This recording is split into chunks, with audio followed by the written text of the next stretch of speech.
अपना उत्तराखंड देख रहे हैं आप और आइए सबसे पहले बताते हैं देहरादून की बड़ी अपडेट, जिसमें आपसी रंजिश में गोलियां चली हैं। 3 लड़कों को गोली लगी है यहां पर और 3 लड़कों को गोली मारी गई है। इस घटना में आपको बता रही हैं, जिसमें एक लड़के की मौके पर मौत हो गई है, 2 लोग घायल भी हुए हैं। जिला अस्पताल में भर्ती कराया गया है घायलों को। थाना रामपुर के डोभाल चौक की घटना है।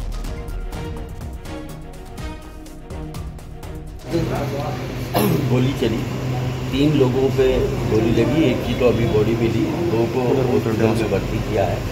हमारा ये कहना है कि जो यहाँ पर क्षेत्र में नासूर बन गए, ये जो ब्याज वगैरह के काम करते हैं और उससे जनता का उत्पीड़न करते हैं, इन पे अंत लगना चाहिए और जिन्होंने भी ये कर्म किया है उनके खिलाफ सख्त से सख्त कार्रवाई पुलिस प्रशासन वो करे।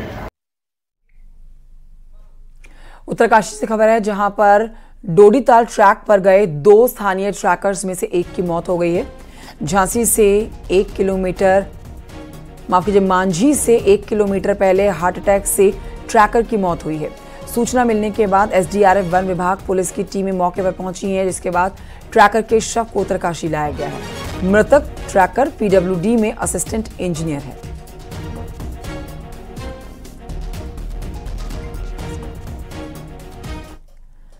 उत्तराखंड के मैदानी जिलों में अगले 2 दिन भीषण गर्मी का अलर्ट जारी किया गया है। 19 जून तक पड़ेगी भीषण गर्मी। मौसम विज्ञान केंद्र का ये पूर्वानुमान है। मैदानी इलाकों में पारा 40 डिग्री के पार जा चुका है। पहाड़ में गर्मी का प्रकोप, लोग परेशान हैं।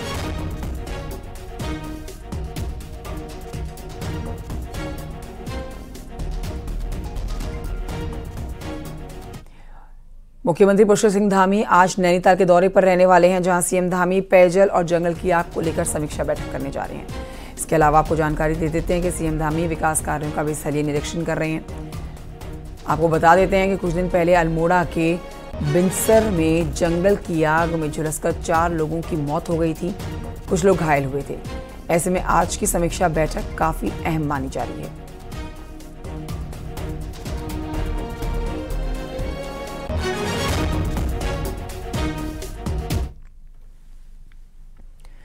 खबर देहरादून से, जहां पर इलेक्शन मैनेजमेंट कमेटी की बैठक हुई है, जिसमें प्रदेश प्रभारी, प्रदेश अध्यक्ष, मुख्यमंत्री धामी, संगठन महामंत्री शामिल हुए हैं। ये जानकारी आपको दे देते हैं। मुख्यमंत्री पुष्कर सिंह धामी ने कहा है कि बैठक में सभी को आने वाले दिनों के कार्यक्रमों के बारे में जानकारी दी गई है। लोकसभा चुनाव में काम करने वाले कमेटी के सभी सदस्यों का धन्यवाद दे दिया गया है। मुख्यमंत्री ने कहा है कि अब आगामी चुनाव जीतने के लिए सब मिलकर काम करेंगे। प्रमुख कार्य पूरे चुनाव का होता है और इसमें हमारे सभी जो प्रमुख कार्यकर्ता थे, प्रमुख पदाधिकारी थे, उन्होंने अलग अलग विभागों में पूरे चुनाव प्रबंधन को सफल बनाने का काम किया है। और आगे चूंकि हमारे बहुत सारे कार्यक्रम पार्टी के होने हैं, सरकार के बहुत सारे कार्यक्रम हैं, उन सभी में सबकी सहभागिता होनी, हमारा सरकार और संगठन सब मिलकर आगामी कार्यक्रमों को भी सफल बनाएंगे। जो हमारे सामने आने वाले चुनाव हैं, उन चुनावों में भी हमारा संगठन अंतिम व्यक्ति तक पहुंचे। हमारे पन्ना प्रमुख, बूथ अध्यक्ष, सारे लोगों ने काम किया है। उनके माध्यम से हम सबको धन्यवाद भी करते हैं, उन सबको शुभकामनाएं देते हैं, बधाई देते हैं। बीजेपी ने मंगलौर और बद्रीनाथ सीट के उपचुनाव की बड़ी जिम्मेदारी दोनों क्षेत्रों के सांसदों को सौंप दी है। बद्रीनाथ सीट का जिम्मा पौड़ी गढ़वाल के सांसद अनिल बलूनी को दिया गया है, तो मंगलौर सीट में चुनाव का जिम्मा हरिद्वार से सांसद त्रिवेंद्र सिंह रावत को दिया गया है। मंत्री धन सिंह रावत को बद्रीनाथ सीट पर इलेक्शन मैनेजमेंट प्रभारी बनाया गया है। मंगलौर में ये जिम्मेदारी पूर्व मंत्री यतीश्वरानंद को सौंपी गई है। उस क्षेत्र के लोकसभा के सांसद हैं और अनिल बलूनी जी को मैंने पौड़ी लोकसभा के अंदर बद्रीनाथ विधानसभा के पालक के रूप में उनको दायित्व दिया है और त्रिवेंद्र जी को मंगलौर के विधानसभा के पालक के रूप में रहेंगे। पूरा चुनाव उनकी देखरेख में होगा, उनके नेतृत्व में होगा और बद्रीनाथ और मंगलौर सीट इस बार हम अच्छे मतों से जीतें, इसके लिए वो रात दिन पूरे वहां क्षेत्र में प्रयास करेंगे। विधानसभा उपचुनाव से जुड़ी बड़ी अपडेट आप तक पहुंचा देते हैं। कांग्रेस आज बद्रीनाथ और मंगलौर के लिए उम्मीदवार घोषित कर सकती है। 10 जुलाई को दोनों सीटों पर उपचुनाव होना है। बीजेपी पहले ही अपने कैंडिडेट मैदान में उतार चुकी है। और अब आज कांग्रेस भी उम्मीदवारों के नाम की घोषणा कर सकती है।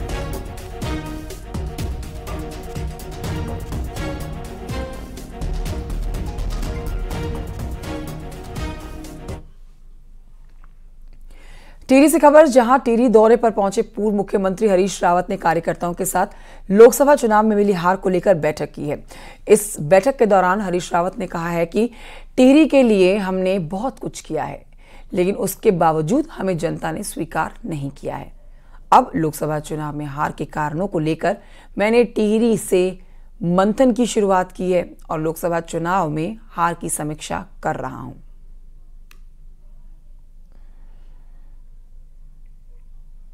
क्योंकि टिहरी में कांग्रेस ने बहुत किया है। यहाँ टिहरी में जितने भी माइलस्टोन हैं, जिनको टिहरी के लोग गर्व के साथ बताते हैं कि हमारी टिहरी में ये है, ये सारे माइलस्टोन जो है कांग्रेस के समय में हुए हैं, जब कांग्रेस की सरकारें थी। लेकिन उसके बावजूद भी हमारी इतनी बुरी स्थिति क्यों? 10 जुलाई को मंगलौर विधानसभा में उपचुनाव की वोटिंग होनी है। अब वहीं बीजेपी के उम्मीदवार करतार सिंह भडाना ने जीत का दावा किया है। भडाना ने कहा है कि हाईकमान ने जो भरोसा उन पर जताया है वो उस पर खरे उतरेंगे और जनता की सभी दिक्कतों को दूर करने के लिए काम करेंगे। सर, हमारी पार्टी ने जो विश्वास किया उसमें पूरे होंगे, लेकिन जो मेरी जनता मुझ पे विश्वास करेगी ना उत्तराखंड की, मैं भी उस पर पूरा उतरूंगा। और मंत्री और संतरीन से ही कोई बात नहीं होती है, आदमी में बल होना चाहिए, कुछ ना होते हुए भी सब कुछ करता है। हरिद्वार में हर की पैड़ी कॉरिडोर को धरातल पर उतारना सरकार और प्रशासन के लिए बड़ी चुनौती हो सकता है। स्थानीय व्यापारी जमीन अधिग्रहण और इमारतों के ध्वस्तीकरण को लेकर शुरुआत से ही परियोजना के विरोध में रहे हैं। देखिए रिपोर्ट।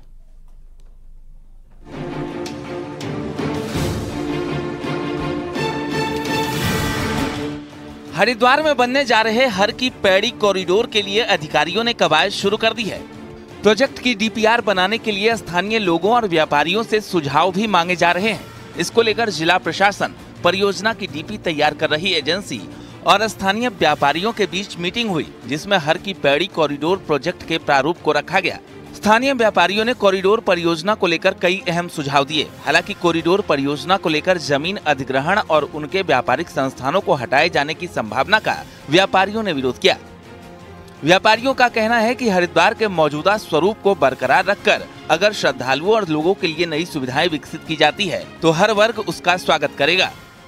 सरकार द्वारा जो परियोजना लागू की जाने की, डीपीआर बनाने की जो कार्यक्रम चल रहा है, हमने एक सूत्रीय कार्यक्रम कहा उसमें कि अब बिना तोड़ फोड़ के अगर आप कोई योजना बनाएंगे तो हम स्वागत करेंगे, अगर तोड़ फोड़ होगी तो हम उसका विरोध हर स्तर तक जाकर करेंगे, क्या है किसी भी स्तर तक जाए।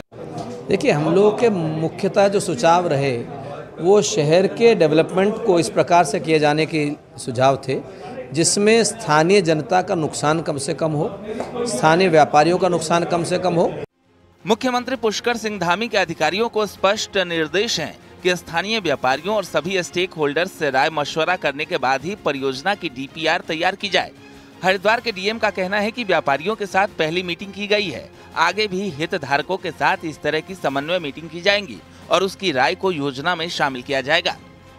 जो 3 कंपनियां हैं जो इस कार्य को अंजाम दे रहे हैं, तो उन लोग के साथ हम लोगों ने मीटिंग करवा दी है और सारे व्यापारियों के साथ लगातार वो संपर्क में रहेंगे और 1 to 1 अपना वार्ता भी करेंगे। हरिद्वार ऋषिकेश कॉरिडोर में हर की पैड़ी क्षेत्र का विस्तारीकरण के साथ साथ अन्य कई जन सुविधाएं विकसित किए जाने के लिए काम होना है। सरकार की ओर से डीपीआर तैयार करने के लिए कंसल्टेंसी फर्म की नियुक्ति भी कर दी गई है। हालांकि हरिद्वार के व्यापारियों को विश्वास में लिए बिना परियोजना को धरातल पर उतारना सरकार के लिए बड़ी चुनौती बना रहेगा। न्यूज़ 18 के लिए हरिद्वार से पुलकित शुक्ला की रिपोर्ट। आगे बढ़ते आपको बताते हैं, ऋषिकेश एम्स में एक बार फिर से बवाल खड़ा हो गया है, जहां एक डॉक्टर पर महिला नर्सिंग अधिकारी को थप्पड़ मारने का आरोप लगा है। इसके बाद तो नर्सिंग स्टाफ ने प्रदर्शन शुरू कर दिया। फिलहाल डॉक्टर सस्पेंड कर दिए गए हैं।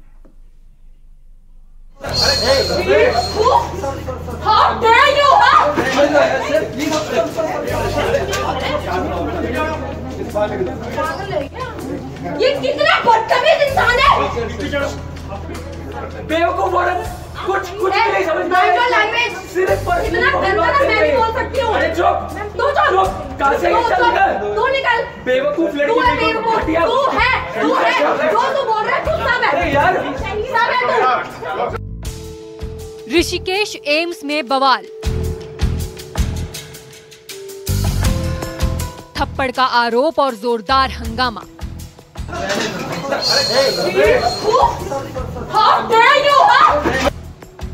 एक तरफ डॉक्टर है तो दूसरी तरफ अस्पताल की नर्सिंग ऑफिसर। दोनों की गर्मागर्म बहस हो रही है। कहासुनी के बाद बात इतनी बढ़ गई जिसके बाद तो दोनों ने शब्दों की मर्यादा का भी ख्याल नहीं रखा।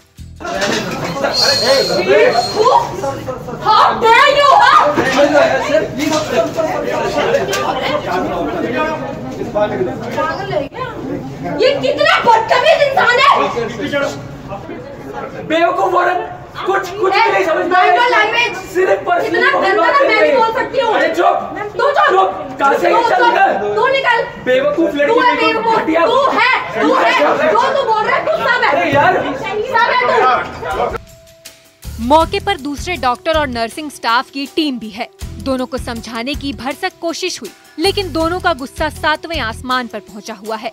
कोई भी समझने को राजी नहीं है। काफी देर तक हंगामा चलता रहा।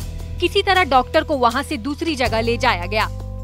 आप सिर्फ अपने ईगो के बारे में बात करें, मैं पेशेंट के बारे में बात करूं। हम भी करते हैं डॉक्टर राशिद, हम भी सारे पोस्ट ऑफ पेशेंट लेकर आते हैं। आप प्लीज पेशेंट को ले जाइए यहाँ से। आप क्यों नहीं समझ रहे? उधर मास कैजुअलिटी आई हुई है, आपको कुछ अक्ल है कि नहीं यार? मेरे को है, मैं जिस वार्ड में काम कर रही हूँ है मेरे को अक्ल। अरे यार ये पहला पेशेंट ये पर्सनल ईगो का इशू बना रही हो तुम। पेशेंट को यहाँ से ले जाओ प्लीज। मास कैजुअलिटी है, नहीं समझ में आ रहा क्या? घटना शनिवार की बताई जा रही है। आरोप है कि यहाँ डॉक्टर ने महिला नर्सिंग ऑफिसर को चांटा जड़ दिया। वाद विवाद शुरू होने के बाद तो अस्पताल में हड़कंप मच गया। आरोप है कि रुद्रप्रयाग हादसे में घायल हुए यात्रियों के लिए ऑपरेशन थिएटर को खाली कराया जा रहा था।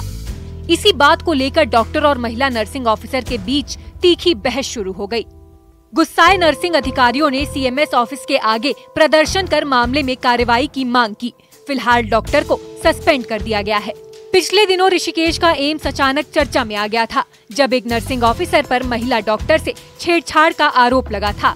इसके बाद तो अस्पताल में काफी हंगामा हुआ। अब एक बार फिर इसी एम्स में बखेड़ा खड़ा हो गया। ऋषिकेश से न्यूज़ 18 के लिए आशीष डोभाल की रिपोर्ट।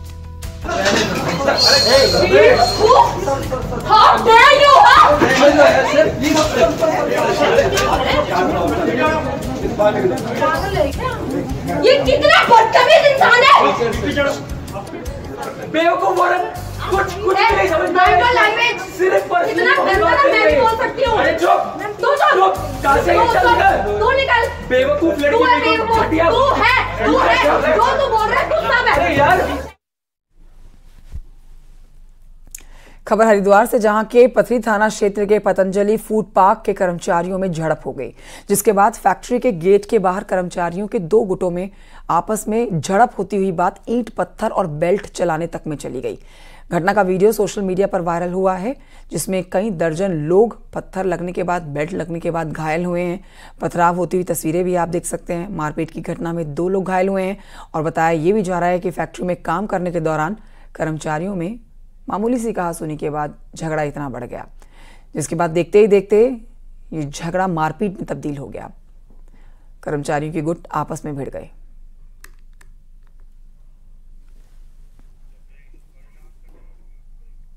खबर आपको बताते हैं उत्तराखंड के उद्यान विभाग से है, जहां पर घपले के मामले में सीबीआई कार्रवाई अब कर रही है और कोऑपरेटिव बैंक में भर्ती घपले की जांच, जिसका अब तक खुलासा नहीं हुआ है। वहीं अब हरिद्वार में कृषि विभाग में घपलेबाजी की खबर सामने आई है। मंत्रियों के विभागों में घपलों को बीजेपी प्रदेश प्रभारी दुष्यंत गौतम ने गंभीरता से लिया है और इस मामले को गंभीर बताते हुए दुष्यंत गौतम ने कहा है कि इस बात की जानकारी बीजेपी के केंद्रीय नेतृत्व को है। वहीं कांग्रेस प्रदेश अध्यक्ष करण माहरा का कहना है कि मंत्रियों के विभागों की जांच होनी चाहिए ताकि घपले सामने आ सके।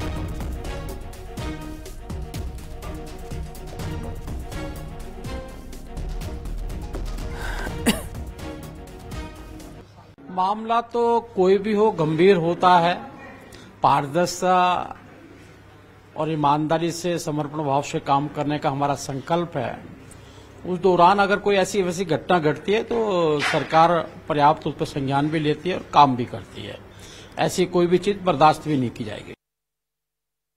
की भी जांच होनी चाहिए कि इन सारी घटनाओं में मंत्रियों का कितना दोष है। कोऑपरेटिव में जांच होनी चाहिए। जो भर्ती घोटाला हुआ उसमें धन सिंह रावत जी का क्या इन्वॉल्वमेंट है उसकी जांच होनी चाहिए।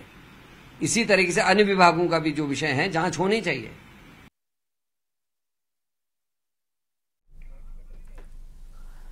जिले के प्रभारी कैबिनेट मंत्री प्रेमचंद अग्रवाल ने यमुनोत्री मंदिर का दर्शन करने के साथ ही यात्रा व्यवस्थाओं का भी निरीक्षण किया है और यमुनोत्री धाम जाकर सूर्य कुंड में स्नान करने के बाद मंदिर में यमुना जी के दर्शन पूजन किए हैं। देश प्रदेश के विकास के साथ लोक कल्याण की कामना की है। इस दौरान उन्होंने कैबिनेट मंत्री यमुनोत्री धाम में मंदिर समिति के पदाधिकारियों और तीर्थ पुरोहितों से मुलाकात भी की। प्रेमचंद अग्रवाल ने तीर्थयात्रियों से मां यमुना को साफ और स्वच्छ बनाए रखने के लिए सहयोग की अपील की है। जो श्रद्धालु यहाँ पे आ रहे हैं, जो तीर्थयात्री यहाँ पे आ रहे हैं, ये वो दिव्य स्थल है जहाँ यमुना प्रकट हुई थी और उसी को हम पवित्र करेंगे तो निश्चित रूप से वो श्रद्धा तो आपकी हो सकती है लेकिन उसका भाव बदल जाएगा। तो इसलिए मैं सभी से अपील कर रहा हूँ, सफाई रखें, गंदगी ना करें। प्रेमचंद अग्रवाल को आप सुन रहे थे। अब आइए आगे बढ़ते बताते हैं आपको बागेश्वर धाम के बाबा पंडित धीरेन्द्र शास्त्री भगवान बद्रीनाथ धाम पहुंचे हैं, जहां वो आज से 19 जून तक भव्य कथा का आयोजन करने जा रहे हैं। धीरेन्द्र शास्त्री हेलीकॉप्टर से बद्रीनाथ धाम पहुंचे हैं। इसके बाद खाक चौक आश्रम पहुंचकर भगवान बजरंगबली की विशेष पूजा अर्चना की है।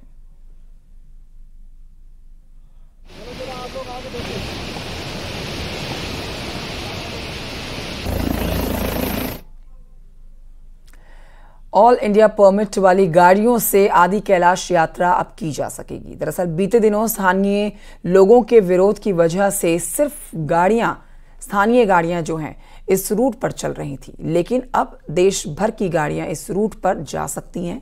अगर किसी गाड़ी को रोका गया तो सख्त एक्शन लिया जाएगा। इसके अलावा आपको बताएं कि तीर्थयात्रियों से अवैध तरीके से हो रही वसूली को रोकने के लिए भी एक टीम का गठन किया गया है। डीएम ने साफ कर दिया है कि तीर्थयात्रियों से शुल्क लिया जाएगा।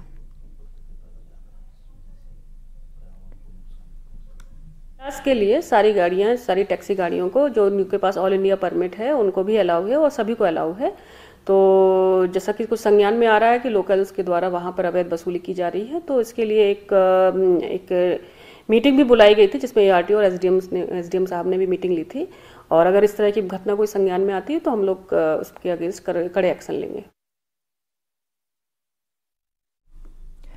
कोटद्वार विधायक और विधानसभा अध्यक्ष ऋतु खंडूरी ने मालन नदी पर बन रहे पुल का निरीक्षण किया है। ऋतु खंडूरी ने काम में तेजी लाने के निर्देश दिए हैं। बता दें आपको, मालन पुल बरसात में बाढ़ के चलते टूट गया था, जिसके बाद पुल को दोबारा से इसकी मरम्मत की गई, इसको बनाया जा रहा है। कोटद्वार विधायक ने निर्माणाधीन पुल का निरीक्षण करते हुए PWD अधिकारियों को काम में तेजी लाने के निर्देश दिए हैं। साथ ही दिसंबर महीने के आखिर तक पुल को यातायात के लिए सुचारू करने के भी निर्देश दिए। देखिए, मैंने उनको डेडलाइन दी हुई है और उस वक्त तक काम होना चाहिए। और लेट लतीफ़ी की बात हो रही है, लेकिन टेक्निकल काम है, सिस्टम से होता है, तरीके से होता है, इसलिए हो सकता है थोड़ा समय लग रहा है, लेकिन उनका दिसंबर 24 डेडलाइन है एंड आई एम होपिंग कि उस समय तक बन जाएगा। 100 साल के लंबे इंतजार के बाद जौनसार बावर के आराध्य देव चालदा महाराज अपनी प्रवास यात्रा पर दोहा गांव पहुंचे। इससे पहले महाराज घड़ता गांव में थे, जहां से तकरीबन 20,000 लोगों के साथ महाराज की पालकी देव चिन्ह दोहा गांव पहुंची। महाराज की पालकी के गांव में पहुंचते ही चालदा महाराज के दर्शन के लिए लोगों की भारी भीड़ उमड़ पड़ी। चालदा महाराज 2 साल तक दोहा गांव में प्रवास पर रहेंगे।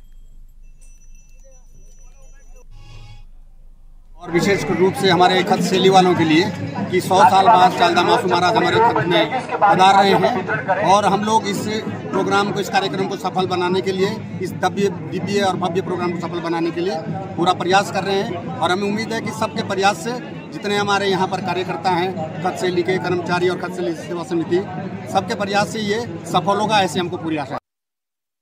प्रवास यात्रा ये 2 साल से महाराज घंटा गांव में थे, बनगांव में, और घंटा गांव से आज उन्होंने प्रस्थान किया। और दोहा जो खतशैली का जो गांव है, यहाँ पे भी लगभग 2 वर्ष महाराज यहाँ पे स्थापित रहेंगे। और 2 वर्ष बाद इसके बाद आपके जो आगे उनके प्रस्थान है, वो आगे के लिए प्रस्थान करेंगे 2 वर्ष बाद। 2 वर्ष बाद जो महाराज का प्रस्थान है वो आपका खतपुर में होने वाला है।